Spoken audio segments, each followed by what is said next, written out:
Hello అండి. అందరూ ఎలా ఉన్నారు? బాగున్నారా? మీరంతా బాగుండాలని మనస్ఫూర్తిగా దేవుడిని కోరుకుంటున్నాను.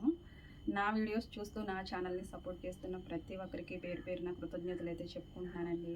ఏదో పని చేసుకుంటూ మాట్లాడే నేనైతే ఈరోజు డైరెక్ట్‌గా సరాసరి లైవ్‌లో అయితే మాట్లాడుతున్నాను. ఇలా మాట్లాడడానికి 3 రోజుల నుంచి అయితే నేను వెయిట్ చేస్తూ ఉన్నానండి. ఎందుకంటారా? మరి ఎప్పటినుంచో ఎదురు చూస్తాం కదండీ! వీడియోస్ అయితే 2.5 సంవత్సరాలుగా అయితే చేస్తున్నాను యూట్యూబ్‌లో.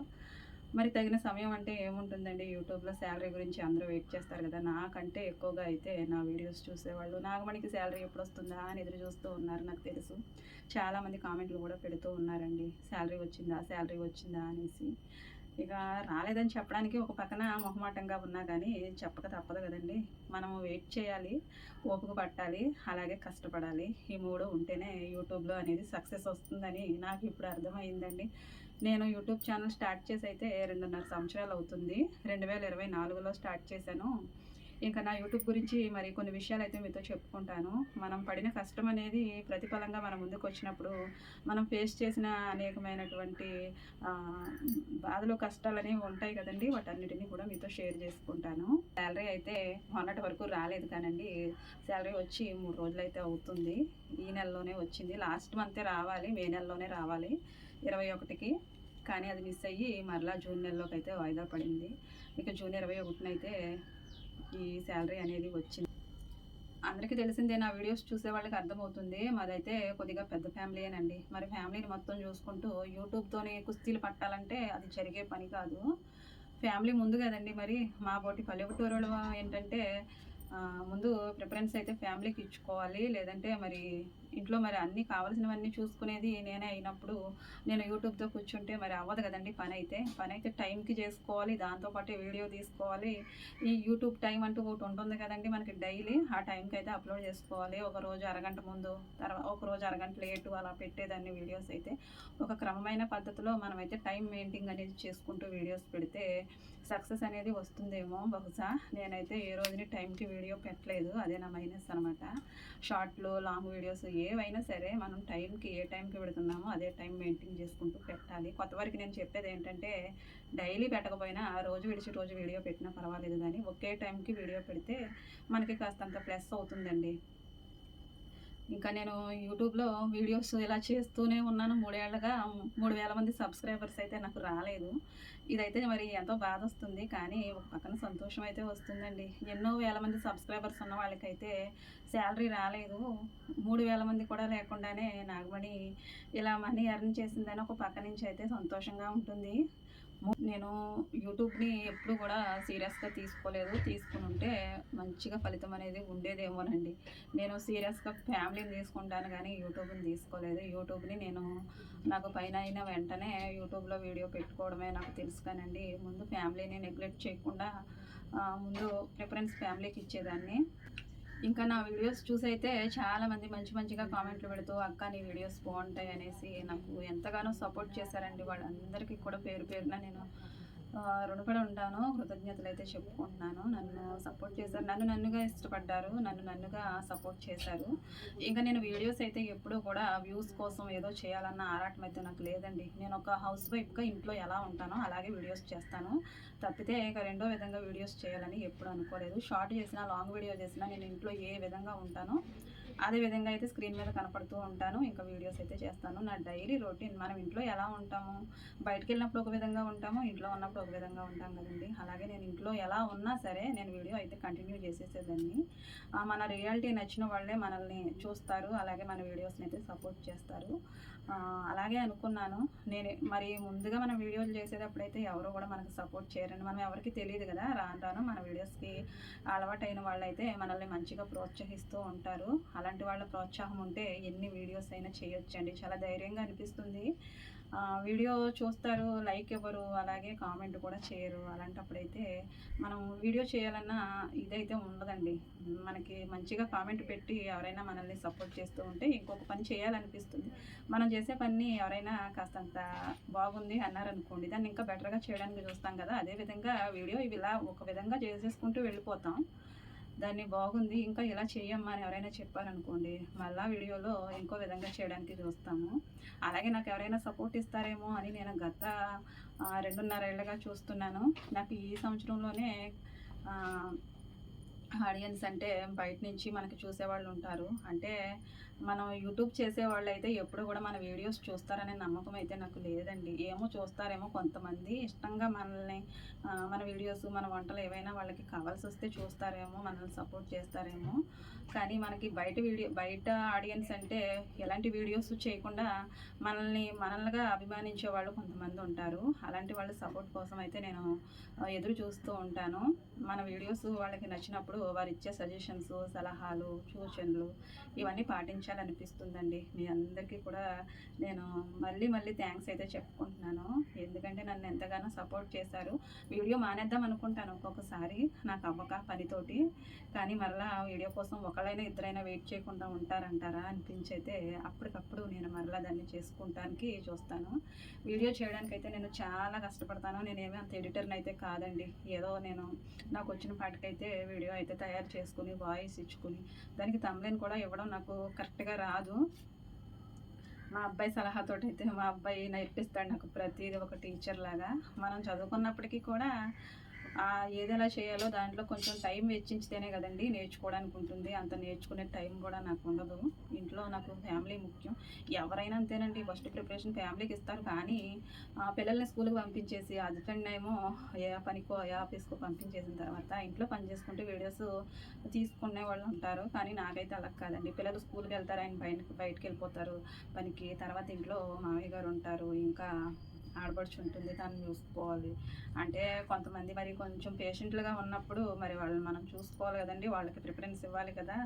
వాళ్ళని చూసుకున్న తర్వాత నాకు ఇంటి పని అంతా అయిన తర్వాత ఇంకా ఏదైనా నాకు కొంచెమైనా కావాలని ఖాళీ చేసుకుని వీడియోస్ చేస్తానండి. ఎంతో తీరిగా అలాంటిది ఉండే నేనైతే వీడియోలు చేయట్లేదు. నేను చాలా ట్రబుల్స్ మధ్యలో ఉండైతే వీడియోస్ చేస్తున్నాను. ఎందుకంటే నేను ఏ విధంగానైనా నా ద్వారా ₹1 అనేది సంపాదించాలి. నాయన సంపాదించిన రూపాయి నా కళ్ళారా చూసుకోవాలన్న ఆశతోటైతే నేను 3 ఏళ్ళుగా అయితే కష్టపడుతూ ఉన్నాను. నా కష్టానికి తగిన ప్రతిఫలం అయితే ఈసారి వచ్చిందండి. చాలా చాలా హ్యాపీ అనమాట. యూట్యూబ్ వీడియోలు చేయాలంటే చాలా ఓపిక ఉండాలండి. ఆ ఓపిక తగ్గిపోతూ ఉంటుంది. మన వీడియోస్కి తగిన రీచ్ అనేది, వ్యూస్ అనేవి పెరుగుతూ ఉంటే చాలా హ్యాపీగా మరుసటి రోజు మరొక వీడియో చేయాలనిపిస్తుంది. వ్యూస్ లేకపోని అనుకోండి, మరుసటి రోజు వీడియో చేయాలనిపిస్తుందా? ఎంత టైం దాని మీద పెడతాం, అసలు ఎంత కష్టపడతామండి. ఇంట్లో పనులన్నీ చేసుకోవడానికి చాలా కష్టపడాలి కదా. మరి అలాంటప్పుడు ప్రతి పని వీడియో తీసుకొని ఈ వ్లాగ్స్ ఛానల్ వాళ్ళకైతే పొద్దుస్తమాను ఫోన్ కూడానే తిప్పుకోవాలండి. బయట వాళ్ళు ఎవరైనా వచ్చినప్పుడు చూస్తే ఎలా ఉంటుందో తెలుసండి, కాస్తంత సిగ్గేసినట్టు అనిపిస్తుంది. వాటన్నిటినీ తట్టుకుంటూనే ఇలా వీడియోస్ చేస్తూ ఒక పల్లెటూరులో ఉన్నప్పటికీ కూడా నాకంటూ నేను ఒక గుర్తింపుని తెచ్చుకున్నాను. అది ఎలా జరుగుతుందంటే, మనం చేసే పని దానివల్ల మనకి ఏదైనా కొంతైనా ఫలితం వచ్చినప్పుడే మనం ఒక గుర్తింపు అనేది వస్తుంది కదా. నన్ను ఎవరో గుర్తించక్కర్లేదండి, నన్ను నేను గుర్తించుకున్నాను. ఎందుకంటే నాకు యూట్యూబ్ నుంచి శాలరీ వచ్చింది కాబట్టి నేను పడ్డ కష్టానికి ప్రతిఫలం అయితే వచ్చిందని ఊపిరైతే పీల్చుకున్నానండి. మనం ఇన్ని సంవత్సరాలుగా టైం వెచ్చించి వీడియోస్ చేస్తున్నాం, మరి ఇంట్లో వాళ్ళకి సమాధానం చెప్పుకోవాలి కదండి. ఎప్పుడొస్తాయి అని అడుగుతారండి. ఎవరి ఇంట్లోనైనా అడుగుతారు. ఎంత కష్టపడుతున్నావు యూట్యూబ్ మీద, టైం అంతా దానికే పెడుతున్నావు, ఏం సాధించావు, ఏం సంపాదించావు అనేది ఎవరికైనా వచ్చే ప్రశ్నేనండి. వీడియోలు చేసే ప్రతి ఒక్కరికి వస్తుంది. కానీ దురదృష్టం కొద్దీ ఎంత కష్టపడినా ఒక్కొక్కరికి రీచ్ అనేది ఉండదు, వీడియోస్ అనేవి వెళ్ళవు. అలాంటి ఛానల్ని చూసినప్పుడైతే నాకు చాలా బాధగా ఉంటుంది. నేను కరెక్ట్ టైంకి వీడియోస్ అయితే పోస్ట్ చేస్తే నా వీడియోలు వెళ్ళిపోతాయేమోనండి. కానీ నేను ఒక టైం అంటూ పెట్టుకోకుండా నాకు ఎప్పుడు వీలైతే అప్పుడే వీడియోస్ పెట్టేస్తూ ఉంటాను. ఒక్కోసారి 9 కూడా అయిపోద్ది, ఒక్కోసారి ఏమో 8:30 అవుతుంది, ఒక్కోసారి అలా టైం అంటూ ఒక సెన్స్ లేదు. టైం ప్రకారం వీడియో ఎప్పుడైతే పెడతారో అప్పుడే రీచ్ వస్తుంది. అలాగే నాకు ఇంకొకటి ఉంటుందండి, నా ఆనందం అనేది. చాలామంది లైవ్లు పెడుతూ ఉంటారు కదా, నేనైతే ఒక్క లైవ్ కూడా పెట్టలేదు. లైవ్ పెట్టకుండానే 6 నెలల నెలల్లోనే నాకు 4000 గంటలు అనేవి వచ్చేసినాయి. ఇంకా సబ్స్క్రైబర్సే మనకి సంవత్సరం అయినా కానీ 1000 మంది కంప్లీట్ అవ్వలేదు, అది బాధ. 4000 గంటలు వచ్చేసాయి లైవ్లు అనేవి పెట్టకుండా అనేది సంతోషం. ఒక పక్కన వీడియోలు ఇలా చేస్తూ ఉన్నామంటే ఎన్నో బాధలు, ఎన్నో సంతోషాలు, ఇంట్లో వచ్చేవన్నీ కూడా నేను మీతో షేర్ చేసుకోవాలని అనిపిస్తుందండి. చాలా వరకైతే కొన్ని పేజీలు దాసేసే ఉంచేసాను నా లైఫ్లో, మా ఇంట్లో ఉండేవి. ఎందుకంటే నా ఛానల్ ఎంతగా రీచ్ అవ్వట్లేదు కదా, ఎందుకులే చెప్పుకోవడం అనేసి కొన్ని విషయాలు అలాగే కనుమరుగు చేసేస్తూ ఉంటాను. ఇంకా డైలీ ఇక నేను చేసుకునే పనులు, పిల్లల్ని స్కూల్కి పంపించుకోవడం ఇవి చెప్తాను. ఇక డీప్కి వెళ్ళిపోయి నా జీవితంలో జరిగే సంఘటనలు మొత్తం కూడా చెప్పుకోవాలని ఉంటుంది. మరి ఫలితం అనేది లేకుండా చెప్పాలంటే కాస్తంత ఇబ్బందిగా అనిపిస్తుంది. అనవసరంగా మన లైఫ్ని తీసుకెళ్ళి యూట్యూబ్లో పెట్టేసినట్టు ఉంటుంది కదండి. పెట్టేసినట్టు ఉండడం ఏంటండి, ఆల్రెడీ పెట్టేశాను. ఇక ప్రతిదీ కూడా చూపిస్తూ ఉన్నానంటే లైఫ్ అనేది ఆల్రెడీ యూట్యూబ్లో ఉన్నట్టే. కానీ కొన్ని విషయాలు ఉంటాయి, వాటిని కూడా మీతో షేర్ చేసుకోవాలంటే ధైర్యం చాలక కొన్ని స్కిప్ చేసేస్తూ ఉంటాను. వాటిని కూడా మీతో షేర్ చేసుకోవాలని అనుకుంటే కనుక మీరు నాకు సపోర్ట్ చేస్తారని అనుకుంటున్నానండి. ఇంకా నాకు యూట్యూబ్ నుంచి ఎంత శాలరీ వచ్చిందని ఇప్పటివరకు మీరు చూస్తూ ఉంటారు కదా. ఇప్పటివరకు అయితే నా కష్టాలన్నీ చెప్పేసుకున్నాను మీతోటి.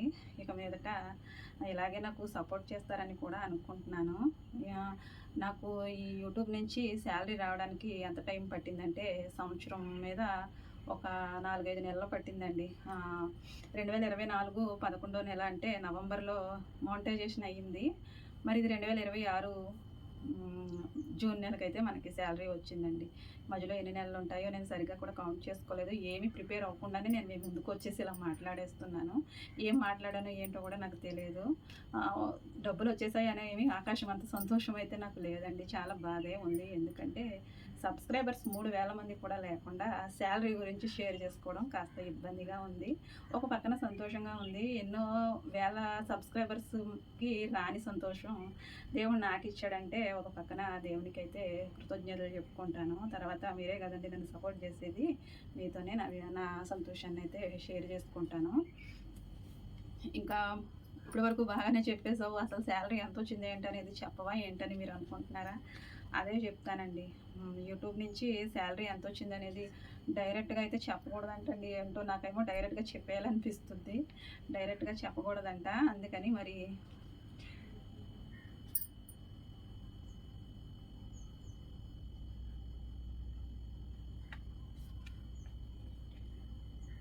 ఇవి నేను సంపాదించింది అయితే నేను ఇలా కంటితో చూసి ఇలా మీకు చూపిస్తానని అయితే అనుకోలేదు. కష్టపడుకుంటూ వెళ్ళిపోవడమే తప్పించి డబ్బుల గురించి అయితే ఎప్పుడూ ఆలోచించలేదు. ఇది వస్తుంది, నేను ఇంత కష్టపడుతున్నాను కదా అనేసి కూడా ఎప్పుడు దీన్ని ఎక్స్పెక్ట్ చేసి అయితే వీడియోలు చేయలేదండి నేను. నిర్ణయం ఇది తెచ్చి మా వారు నా చేతిలో పెట్టినప్పుడు కూడా నాకు ఎలాంటి ఎమోషన్ ఏమీ లేదు. కానీ మీకు చూపిస్తూ ఉంటే మాత్రం నాకు చాలా బాధగా అనిపిస్తుంది.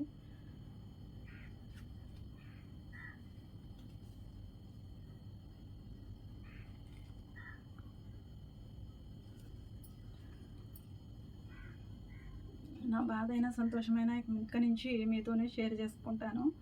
మీ సపోర్ట్ని నేను కోరుకుంటున్నాను. ఎందుకో తెలియదండి, ఈ మనీ నా చేతిలో చూస్తే నాకు చాలా బాధగా అనిపించింది. నేను వీడియోస్ చేయడానికి కారణం ఏంటంటే మా వారు ప్రతిదీ కూడా ఆయన భుజం మీద వేసుకుని చేస్తారు, మాకు ఏం కావాలన్నా చూసుకుంటారు. ఫ్యామిలీ పరంగా సపోర్ట్ అనేది తక్కువ మా వారికి. మావయ్య గారికి హెల్త్ ఇష్యూ వల్ల ఆయన మాకున్న గేదెలన్నీ కూడా అమ్మేసుకున్నాం. మామయ్య గారి పాల వ్యాపారం, మేము పాలు పెరుగు అమ్ముకుంటూ మా జీవనాన్ని కొనసాగిస్తున్నాం. మా వారైతే వెల్డింగ్ వర్క్ చేస్తూ ఉంటారు. వెల్డింగ్ వర్క్ చేస్తే తెలుసు కదండి దాని గురించి. ఆయన ఇంట్లో పిల్లల్ని చదివించుకోవడం, ఇంట్లో చూసుకోవడం, ఇక పాల మీద వచ్చే డబ్బులతో అయితే ఇక కుటుంబం అలా సాఫీగా జరిగిపోతూ ఉండేది. మామయ్య గారు ఒక్కసారిగా అలాగ అయిపోయేసరికి అయితే ఇక మొత్తం కుంటిపడిపోయినట్టు అయిపోయింది. 2 కాళ్ళతో నడిచేవాళ్ళు 1 కాళ్ళతో నడిపితే ఎలా ఉంటుంది, అలా అయిపోయింది. ఎంత సంపాదించినా కానండి ఆరోగ్యం అనేది చాలా ముఖ్యం. ఆరోగ్యం లేకుండా రాత్రి పగళ్ళు యూట్యూబ్ కోసం కష్టపడే వాళ్ళు చాలామంది ఉన్నారు, ఆరోగ్యాన్ని పోగొట్టుకుంటున్నారు. నేను కూడా యూట్యూబ్ నాకు సక్సెస్ తీసుకురావట్లేదని చాలా నేను ఆలోచనలో పడిపోయి చాలా ఇదైపోయిన రోజులైతే చాలా ఉన్నాయండి. కానీ ఎప్పుడు కూడా నేను డబ్బులు ఇలాగా చూపిస్తాను మీతో ఇలా మాట్లాడతానని మాత్రం అనుకోలేదు. నా ద్వారా 1 రూపాయి అయినా నేను సంపాదించగలనా అని నన్ను నేను క్వశ్చన్ చేసుకున్నాను. ఎప్పుడైనా అమ్మ ఇవ్వడం, అలాగే మా వారి దగ్గర తీసుకోవడం, ఏదైనా కావాలితే కొనుక్కోవడం, అమ్మ దగ్గర తీసుకొని కొనుక్కోవడం, ఇదే తెలుసు నాకు. నా చేతులతో నేను ఇలా డబ్బులు పుచ్చుకొని నేను సంపాదించింది ఉద్యోగం చేస్తే వస్తాయండి. ఇంటి దగ్గర కూర్చొని మనం ఇంట్లో పనులు గరిటె తిప్పుకుంటూ ఉంటే డబ్బులు ఎక్కడి నుంచి వస్తాయండి? మనకు శాలరీ ఎవరిస్తారు? ఎవరెవరు కదా! కానీ యూట్యూబ్ వాళ్ళకైతే నేను థ్యాంక్స్ చెప్పుకుంటాను. ఇలా మారుమూలల్లో ఉండి ఇంటి పని, వంట పని ఈ పనులు చేసుకుంటూనే వీడియోస్ చేసుకునే అవకాశం మాకిచ్చారు మాలాంటి వాళ్ళకి. ఇంట్లో ఉండి మా పనులు మేము చేసుకుని వాటిని వీడియోస్ ద్వారా అప్లోడ్ చేస్తే డబ్బులు ఇస్తున్నారంటే వాళ్ళు చాలా గ్రేట్ అనిపించిందండి నాకైతే. వాళ్ళకి నేను మరోసారి థ్యాంక్స్ చెప్పుకుంటున్నాను. ఇలా ఎవరిస్తారండి మనకి ఇంట్లో ఉండి మన పని మనం చేసుకుంటే మన ఇంట్లో వాళ్ళు మనకు శాలరీ ఇస్తారా? ఇవ్వరు కదండి. మనతోటి ఎన్ని పనులైనా చేయించుకుంటారు పిల్లల దగ్గర నుంచి పెద్దవాళ్ళు అందరూను. ఎవరు కూడా ఒక రూపాయి మనకి ఇవ్వరు. కానీ యూట్యూబ్ ఇస్తుంది మన కష్టానికి తగిన ప్రతిఫలం. కానీ మనం కష్టపడాలి కదండి. మరి డైలీ కష్టపడాలి. కష్టపడతాను, ఎంతైనా కష్టపడతాను. ఒక పక్కన ఫ్యామిలీని చూసుకుంటూనే ఒక పక్కన యూట్యూబ్ కోసం నాకు ఓపిక ఉన్నంత వరకు కష్టపడతాను. ఇలా ఈ డబ్బులు ఇలా పుచ్చుకొని నేను మీ వైపు అయితే నేను చూడలేకపోతున్నాను. ఇది నిజంగా నేను సంపాదించిందేనా అని నాకు చాలా డౌట్గా అనిపిస్తుంది. ఇలా శాలరీ సెంట్ అని నాకు మెసేజ్ వచ్చేసరికి అయితే అప్పుడు కూడా నాకు ఏమీ అనిపించలేదు. దాన్ని తీసుకొచ్చి మా వారు నాకు ఇచ్చినప్పుడు కూడా ఏం అనిపించలేదు. కానండి మీతో ఇలా నా అనుబంధాన్ని గురించి మాట్లాడుకుంటూ నా బాధను చెప్పుకుంటూ ఉంటే చాలా చాలా చాలా బాధగా అనిపించింది. కష్టపడిన ఫలితం అనేది మన కళ్ళ ముందు కనపడుతూ ఉంటే ఆ ఆనందం మాటల్లో చెప్పలేనిది. చాలా బాధగా కూడా ఉంటుంది, చాలా ఆనందంగా కూడా ఉంటుంది. బాధ అనేది పక్కన పెట్టేస్తాను. సబ్స్క్రైబర్స్ రాకపోతే ఇక మనం ఏం చేయగలమండి? చేయలేము. వచ్చిన దానితోటి సంతోషపడిపోవాలి కదా! ఇంతకీ శాలరీ ఎంత వచ్చిందో చెప్పక్క అని అనుకుంటున్నారా? మరి చెప్పే ముందు అయితే నేను మా వారికి ఎంతో కొంత నా ద్వారా ఒక 100 రూపాయలైనా సాయం చేయలేనా నేను? పిల్లల్ని చదివించుకుంటున్నారు, మనీ చాలా అవుతుంది, ఇంట్లో చూసుకుంటున్నారు, అన్నిటికి హాస్పిటల్ బిల్లులు అన్నీ కూడా ఆయనే చూసుకుంటున్నారు. నేను కూడా ఇంత కష్టపడాలి, ఏదో ఒకటి చేయాలంటే ఏం చేయగలనండి? బయటికి వెళ్ళి ఏం చేయలేను కదా! యూట్యూబ్లో వీడియోలు అయితే పెట్టుకుంటే ఎంతోమంది డబ్బులు సంపాదిస్తున్నారన్న ఆలోచనతో అయితే నేను కూడా వీడియోస్ ఇలా చేసుకుంటూ నాకు కూడా వస్తుంది ఏదో ఒక రోజున ఫలితం అని ఎదురు చూస్తున్నాను. అనుకోకుండా దాని ఫలితం అయితే నా ముందుకు వచ్చిందండి. ఇంకా నేను ఈ శాలరీ రావడానికి సంవత్సరం పైనే పట్టింది నాకు. మనం ఏదైనా హెల్ప్ చేద్దామంటే మనకి సంవత్సరం పట్టి శాలరీ వచ్చిందంటే అలాగే ఎన్ని సంవత్సరాలు పడితే నేను మా వారికి హెల్ప్ చేయగలనంట అని ఇదొక భయం మరలా. ఎందుకంటే ఈ శాలరీ మీరు అనుకున్నంత ఎక్కువేమీ కాదండి. మరి ఏం చేస్తాం, ఎక్కువైనా తక్కువైనా నా దృష్టిలో ఇదైతే చాలా చాలా ఎక్కువ. ఎందుకంటే కష్టపడ్డాను కదండీ. గిన్నెలు తోముకుంటూ, వాకిళ్ళు ఊడ్చుకుంటూ, వంట చేసుకుంటూ, పిల్లలకి జడ వేసుకుంటూ వాటన్నిటికీ చేసి యూట్యూబ్లో పెడితే యూట్యూబ్ వల్ల అయితే నాకు ఇది ఇచ్చారన్నమాట ప్రతిఫలం. ఆయనకి మరలా థ్యాంక్స్ అయితే చెప్పుకుంటాను. ఇంతకీ శాలరీ ఎంత వచ్చిందంటే డైరెక్ట్గానేమో చెప్పకూడదంట, నాకు చెప్పాలనే ఉంది. ఒక వస్తువుని నేను కొనుక్కోవాలనుకుంటే అది ఒక ఫోనే అవ్వచ్చండి. దాన్ని నేను కొనేయాలనుకున్నాను. వాళ్ళేమో 10,000 చెప్పారు నాకు. 10,000 అంటే మన ఆడవాళ్ళ బుద్ధి ఏంటంటే డిస్కౌంట్ అడుగుతాం, తగ్గించమని అడుగుతాం, బేరాలు ఆడతాం అంటారు చూడండి, అదనమాట. బేరమాడైతే ఒక 500కి తగ్గించి ఉన్న డబ్బులు ఉంటాయి చూడండి 9,500, దానికి తీసుకున్నాను అనమాట ఫోను. అదేనండి నా శాలరీ. 10,000లో ఒక 500 డిస్కౌంట్ ఇచ్చేసాడండి యూట్యూబ్ వాడు మనకి. ఇక మిగిలింది ఎంత ఉంటుందంటే అదేనండి ఈ శాలరీ అయితే. ఇక దీన్ని దేనికో దానికి మంచి పనికైతే ఉపయోగిస్తాను. ముందు మాత్రం నేను దేవుడిని అయితే మర్చిపోను, దేవుడికైతే మర్చుకుంటాను. తర్వాత మిగిలిందే నేను తీసుకుంటాను. ఇంతవరకు చూసారని అనుకుంటున్నానండి వీడియో అయితే. మరి చాలా రోజుల తర్వాత మీతో ఇలా డైరెక్ట్గా మాట్లాడుతున్నాను. మరి ఎలా మాట్లాడానో ఏంటో అనేది మీరు నాకు కామెంట్లో అయితే చెప్పండి. ఇంకా నేను ఏదైనా మాట్లాడాలని ఉంది నాకు, కానీ భయంగా ఉండైతే మొదటిసారి మాట్లాడుతున్నాను కదా, అందుకని నేను సరిగ్గా మాట్లాడలేకపోతున్నాను. ఇంతవరకు మాట్లాడటమే చాలా ఎక్కువ. వీడియో కనుక నచ్చినట్లయితే ప్లీజ్ అండి లైక్ చేయండి. అలాగే కొత్త వారు ఎవరైనా చూస్తున్నట్లయితే ఛానల్ని సబ్స్క్రైబ్ చేసుకుని నాకు సపోర్ట్ చేయండి. నాకు మరొక వీడియో చేయడానికి మోటివేట్గా ఉంటుంది. నా ద్వారా వీడియోస్లో అయితే నేను ఎలా ఉంటానో ఏంటో అనేది ఉంటుందండి. నేను పడే ఇబ్బందులైనా సంతోషాలైనా ప్రతిదీ కూడా మీతో షేర్ చేసుకుంటాను. ఇంకా నా లైఫ్ స్టైల్ అనేది వీడియోస్లో ఉంటుంది. ఒక సాధారణమైనటువంటి పల్లెటూరి కోడలిగా నా జీవితాన్ని మీరు మనస్ఫూర్తిగా అంగీకరిస్తారని ప్రేమతో మనవి చేసుకుంటూ మీ అందరికీ కూడా హాయ్ చెప్తున్నాను. థ్యాంక్ యూ అండి. Thank you so much.